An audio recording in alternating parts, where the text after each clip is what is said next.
Татарлар һәм башка төрки халыкларының килеп чыгышы Алтай төбәге белән бәйле. Күчмә халык булган хуннар, татарларның борынгы бабалары, Кытайдан төньяктарак урнашкан далаларны били. Хуннар төрки кабиләләрдән торган кабиләләр берлеге хуннар дәүләтен төзиләр. Аңа нигез салучы һәм аның беренче хакиме Шанью Моде була. Безнең эрага кадәр 234-174 еллар. Кешәя барган хуннар дәүләтеннән һәм башка күчмә кабиләләрдән саклану өчен Биек Кытай диварын кыра башлыйлар. Хуннар дәүләте Кытай белән көрәштә җиңелеп, төньяк һәм көньяк тармакларга таркала. Идел һәм Җаек араларындагы җирләргә күченгән төньяк тармак вәкилләре яңа халыкка, гуннарга башлангыч бирә. Сәяси факторлар һәм климаттагы үзгәрешләр йогынтысында гуннар көнбатышка юл ала. Рим империясы чикләренә җитеп, халыкларның бөек күчешен башлап җибәрә. Гуннар куәтле дәүләт гун берлеген төзиләр. Аның үзәге Паннониядә, хәзерге Венгриядә урнашкан була. Аның чәчәк атучыры Аттилланың хакимлек итү вакытына туры килә. Аттилла үлгәннән соң гуннар дәүләте таркала.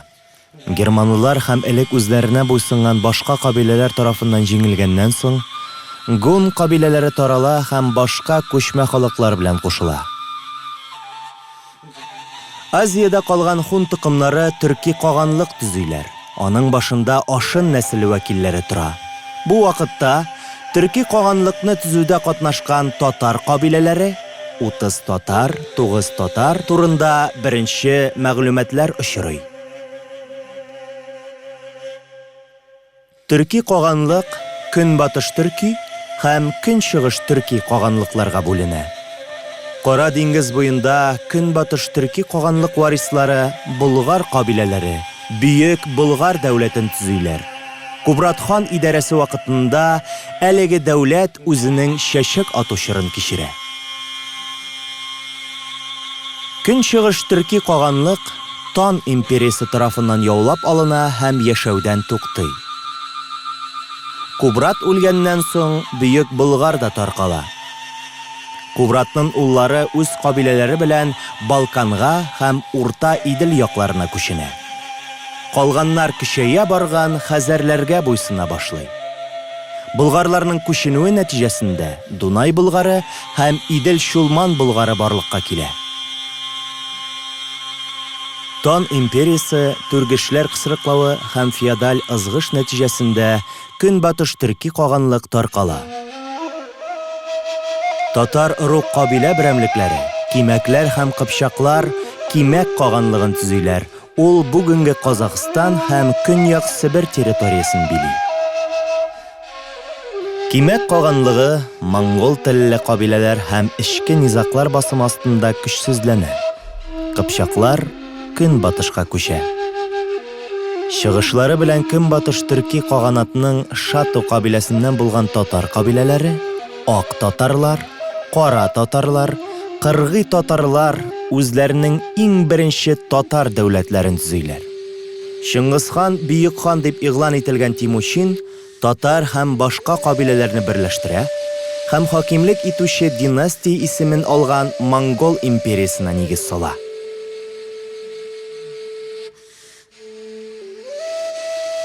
Чыңгыз ханның улы улы Жүсигә империяның көнбатыш җирләре, шул исәптән әле яулап алынырга тиешләре дә билгеләнә.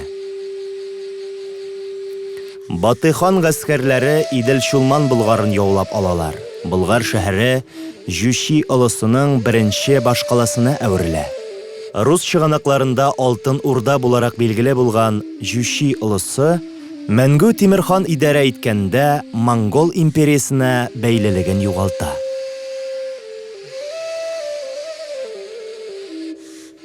Алтын Урда Казан, Әстерхан, Кырым, Сибир, Касыйм ханлыклары, Олы һәм Нугай урдалары берлегенә әверелә.